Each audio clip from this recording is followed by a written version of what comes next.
നമസ്കാരം. ഭാരതം ഇന്ന് മാറുകയാണ്. വെറും മാറ്റമല്ല, വികസന കുതിപ്പാണ് കാണാൻ സാധിക്കുന്നത്.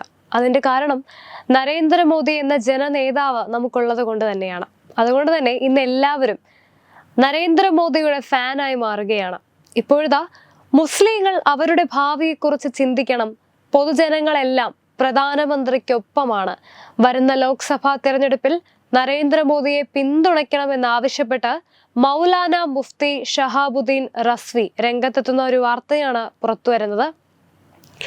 വരുന്ന ലോക്സഭാ തെരഞ്ഞെടുപ്പിൽ പ്രധാനമന്ത്രി നരേന്ദ്രമോദിയെ പിന്തുണയ്ക്കണമെന്ന് മുസ്ലിങ്ങളോട് ആവശ്യപ്പെട്ട അഖിലേന്ത്യാ മുസ്ലിം ജമാഅത്ത് നേതാവ് സദർ മൗലാന മുഫ്തി ഷഹാബുദ്ദീൻ റസ്വി. രാജ്യത്തിന്റെ രാഷ്ട്രീയ സാഹചര്യം വളരെ വേഗത്തിൽ മാറിയിരിക്കുന്നു. ഏതാനും ദിവസങ്ങൾക്കുള്ളിൽ കൂടുതൽ മാറ്റങ്ങൾ നമുക്ക് പ്രതീക്ഷിക്കാം. വരാനിരിക്കുന്ന ലോക്സഭാ തിരഞ്ഞെടുപ്പിൽ പ്രധാനമന്ത്രി നരേന്ദ്രമോദിയെ എതിർക്കരുതെന്ന് രാജ്യത്തെ മുസ്ലിങ്ങളോട് അഭ്യർത്ഥിക്കുന്നതായും അദ്ദേഹം പറഞ്ഞു. ഛത്തീസ്ഗഡിലെ അംബികാപൂരിൽ നടക്കുന്ന ഇസ്ലായി മുഅശ്ശറ സമ്മേളനത്തിൽ പങ്കെടുക്കുകയായിരുന്നു മൗലാന. രാഷ്ട്രീയ വശം കണക്കിലെടുക്കുമ്പോൾ മുസ്ലിങ്ങൾ അവരുടെ ഭാവിയെക്കുറിച്ച് ചിന്തിക്കണം.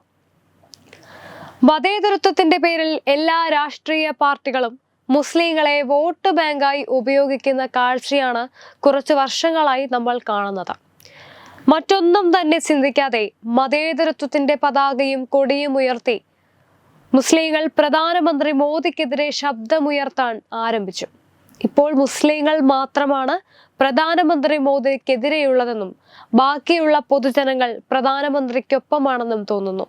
ഈ പ്രതിഷേധത്തിൽ നിന്ന് മുസ്ലിങ്ങൾക്ക് യാതൊരു വിധത്തിലുള്ള പ്രയോജനവും ലഭിച്ചിട്ടില്ല. മറിച്ച് ഹിന്ദുക്കളും മുസ്ലിങ്ങളും തമ്മിൽ സംഘർഷാവസ്ഥ ഉടലെടുക്കുകയും ചെയ്തിരിക്കുന്നു. ഇത് വലിയ വിപത്താണ്.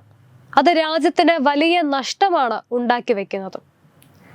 ഈ ഒരു സാഹചര്യത്തിൽ ആശങ്കയുണ്ടെന്നും വരുന്ന ലോക്സഭാ തിരഞ്ഞെടുപ്പിൽ പ്രധാനമന്ത്രി നരേന്ദ്രമോദിയെ എതിർക്കാൻ പാടില്ല എന്നും അദ്ദേഹം അഭ്യർത്ഥിച്ചു. Web desk Tatwamayi news.